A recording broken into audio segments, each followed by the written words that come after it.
We're just going to keep going ahead, straight ahead. On that other side there is the parking lot, so I used the green fence to somehow blend in a bit. And, I suppose if you were walking here, you could probably hear people, shutting their car doors and everything. But, well, there's only so much we can do in Planet Coaster.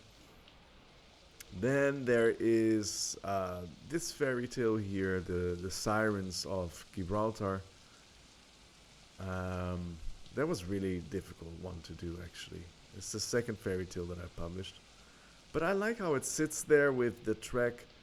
And you know what? I should actually go out of this view and just turn it on. Let me now get back there.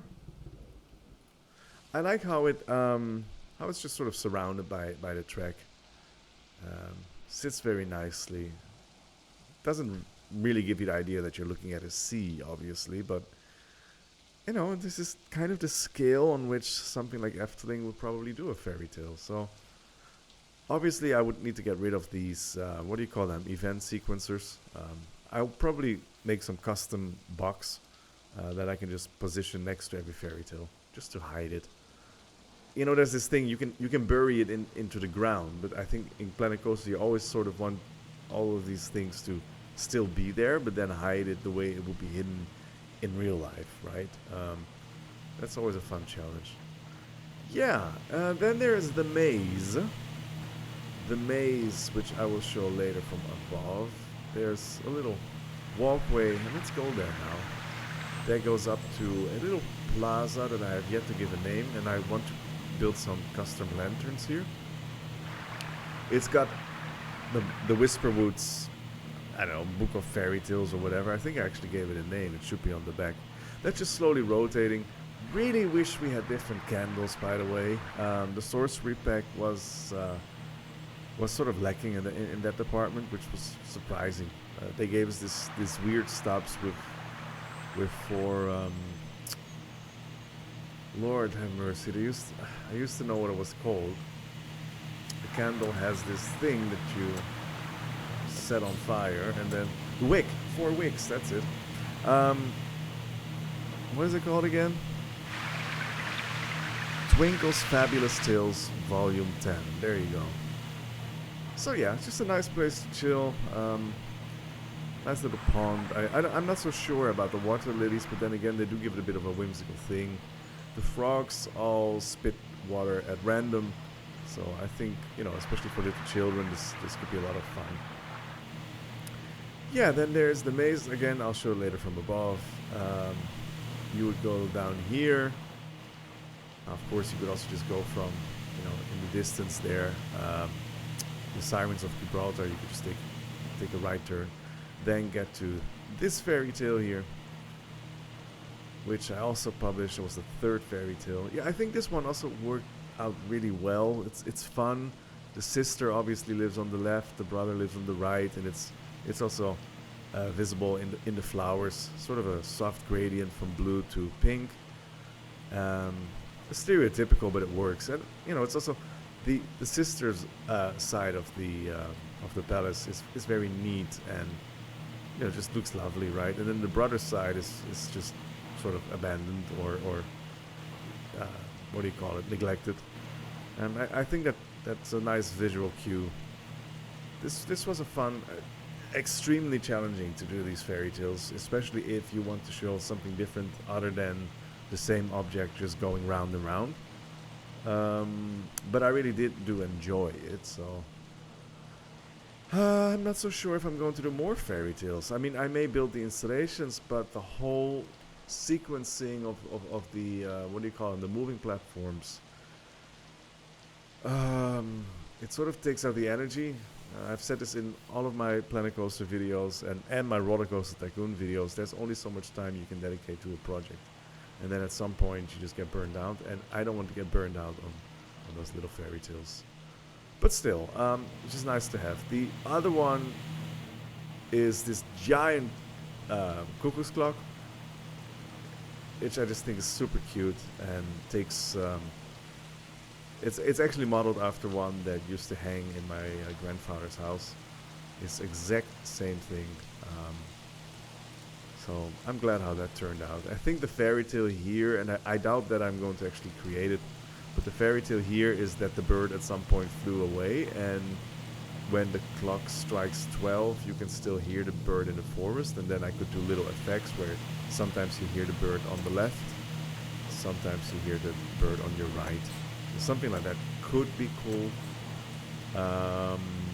But again, I feel like, yeah, it's just a shitload of work, sequencing and animating, so probably just going to do a round of screenshots. But who knows, maybe inspiration strikes, or I get so much love in the comments for the fairy tales, I doubt it. But still. We have seen this one. There is going to be sort of an abandoned monastery, facade, ruin kind of thing here. So I just placed the window there as a reminder to myself. And then if you count the dragon, that will be the 1, 2, 3, 4, 5, 6 fairy tale. I suppose I should have 7 fairy tales, shouldn't I? That's kind of this typical number.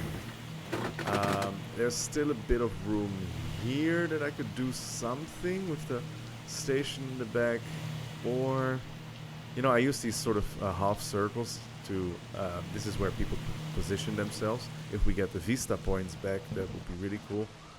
Or maybe I can do it, I don't think I really have the space otherwise. Precious Princess, the first fairy tale. You know, the scale of these things is all just tiny, but that's exactly how Efteling would do it. Let's get out of this perspective. Yeah, here we go. Getting rid of the trees just for a second so you can actually see the maze. Fairly simple stuff, isn't it? Yeah, there's only one way to get through it. Designing mazes is sort of tricky, especially if you're doing it on sloped terrain. That was a particular challenge, but I like how it turned out. I doubt anyone will ever walk through it. I don't think I even put paths in, because the paths that we currently have would be far too wide, but maybe I'll do something. Not so sure just yet. So yeah, this is what the forest looks like right now. I just wish I could make it look more like an actual forest, but the paths only go so narrow. There's a huge lag of bushes, thinner trees. You know, it's I don't want to complain, because I do feel like we have beautiful foliage. I just don't. Yeah, it's just hard to create a forest. It's perfect to create a park, to create gardens and all that stuff. But it just doesn't really scream, you know, you're not. Maybe this part is probably the most forest-like. I think the flowers mostly destroy the idea of walking through a forest, but since we only have 3 bigger bushes to choose from, I just want to break it up with some hydrangeas every now and then. And some, you know, these kind of lily-like flowers, just to make it visually a bit more interesting. But, you know, as always in Planet Coaster, you're left with something that partially does the trick and partially is just not doing what it should be doing. I don't know. Anyway, there's just one big part that still needs to be planted. A new fairy tale will be erected there. And then there's this whole station area, and a bit of surrounding, finishing the forest. I guess everything that's green within the park perimeter that you see right now is going to be forest land, so to speak. And then that'll be it, wouldn't it? I mean, that'll be it. And then it's time to start building the rest of the park, which I actually really look forward to. But I first need to finish one thing before I start the next. That became a hard rule for me, working in Planet Coaster. Otherwise, and I think we all fall into this trap, you're just left with one coaster here, one whimsical building on the other side of the park. Then, because you don't know how to tie it together, you just plop a big lake in the middle. And I would like for this to be somewhat more cohesive. grow organically. So just like Efteling did, I start with the fairy tale forest, and when that's done, I will expand, and we shall see where this goes. Thank you for hearing me ramble. I hope it was an informative update. I know my videos aren't as sleek as, you know, other people like Minro and GP and all of the other gods out there, but I figured you should hear from me. So, I wish you well. See you next time. Bye bye.